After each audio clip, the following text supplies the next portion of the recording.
Well, let's see. I guess the first memory of barbecue is kind of like, probably 6 or 7 years old. Dad doing, you know, the rotisserie thing, you know, back in the early 60s, that was kind of the thing. You just had hamburgers. You didn't really have smokers that we were around. It was hamburgers, rotisserie chicken, that kind of thing. I thought that was the neatest thing, just to sit there and watch that bird go round and round and cook and get to eat afterwards. But yeah, that's probably my earliest memory of barbecue. You know,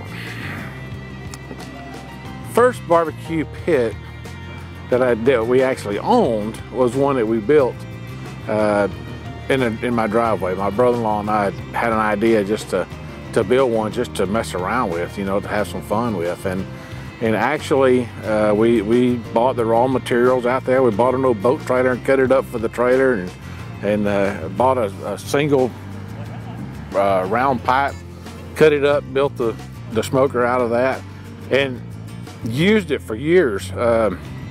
It was probably about 1982 or so when we built that, and we ran that pit. I'd take it to him. He lived in Arkansas. He'd keep it a while, I'd keep it a while, and you know, we started cooking competitions on it together.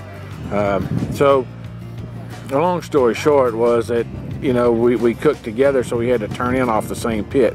Well, my stuff was always a little better than his, so we weren't getting any calls, so we kind of quit that part. You know, we kind of split up, and he started turning in his, and I started turning in mine, and I started winning, and he didn't. And he's still a great friend to me, you know, kind of like a brother to me. But he does the catering thing now, and I still do the competition thing. So it's funny how things come full circle, because I just traded for that very pit back. I sold it 10 years ago to a guy, and he sold it to another guy, and he sold it to his cousin. The first guy sold it to his nephew, the second guy sold it to his cousin, and I made a deal with the cousin to actually get the pit back now 10 years later. So within the next couple of weeks, it'll be back in the barn again. And it looks exactly like it did the day that I got rid of it. And the guy says, "Hey, there ain't nothing been done to it." And I said, "That's okay." He said, "No, I mean, ain't nothing been done to it. It's exactly like it was, same paint, you know, everything." He said, "It needs refurbishing." I said, "That's great. That's just the way I want it." So I'm looking forward to getting it back. You know, there's a lot of memory, and there's a lot of heart and soul in that pit that means way more to me than it does anybody else. So that's cool. Yeah, yeah. So talk about 2013 season. The 2013 season for us is going to kick off in Havasu City, Arizona. We don't typically cook a lot out there, but this year we've got a lot on the schedule for Arizona, Nevada, and California. We plan to be in Arizona at least once a month, either doing a class or doing a competition out there, and that due in part to BBQ Island. Mike West and the gang out there is graciously took us on as and help us by sponsoring us. So we think that's a good fit. You know, we like the guys out there, and especially Mike. He's just a great guy, and we're really looking forward to doing that. We get out there and we do some classes. We get to share some knowledge, meet some more barbecue folks. You know, that just extends our family a little bit further. Is what that does. So we're doing that. In January, we're probably going to have a class here in Austin, in Texas, in February, and then we'll go to the Gulf Coast for about 6 weeks, hang out down there and do 6 in a row.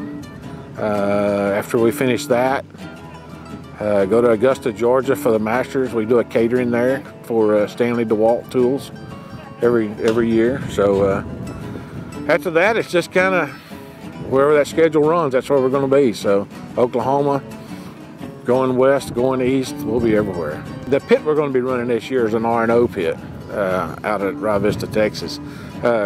This is actually the pit that belongs to R&O smokers that we'll be using out there. It's custom built. It's just a comp cart, as they call it. It's very compact, but the way the pit is built, it's everything you need in the competition cart. And like I said, this one is going to be in the stable this one's going to be in the stable of BBQ Island out there. People can go by and see it, you know, touch it, feel it, and all that stuff. But you know, it comes with a fully insulated firebox on the back. Very, very fuel efficient. These sides here are all has a substructure under them to hold them up to make sure that we don't have welds broken. As it gets hot and metal contracts and expands hot and cold, you don't have that problem with these here. The structure that they put in is just unbelievable. The custom paint that they put on them is second to none. You, of course, use a full stainless steel shelf for food safety. It's easy to clean, you know. Then you got the inside of the pit. If you want to take a look at it, you kind of can't see this part right here because that's kind of part of the deal. That's what makes it work. You know, the fire in, the fire out. That's part of the secrets of how the pit actually works. But if you look at the actual grates in here, you'll see that you got a full complement of area to put your butts on, your brisket on, your ribs, your chicken. If you want to run all 4 meats at one time, it's here. It's all about that room. Will handle the whole thing right there. So coming around to the other side here, you got a nice transition to come up out of the firebox, out of the smoke chamber. Got a nice transition to come up out of the smoke chamber into the stack and out. Got a little storage room up here. You know, it's a small, compact cooker built by Arno Smokers. This is the catch me out here. You know, somebody that wants to get in, this is economical for somebody to get into. It's a man, I don't know how else to say it. It's somebody's looking to get into the competition world on a budget. This is the thing you need. You know, you're able to go to BBQ Island, order this. The color will be whatever color you want it at. You know, Mike and the guys will hook you up with that, have it shipped out to you, and you're off and cooking.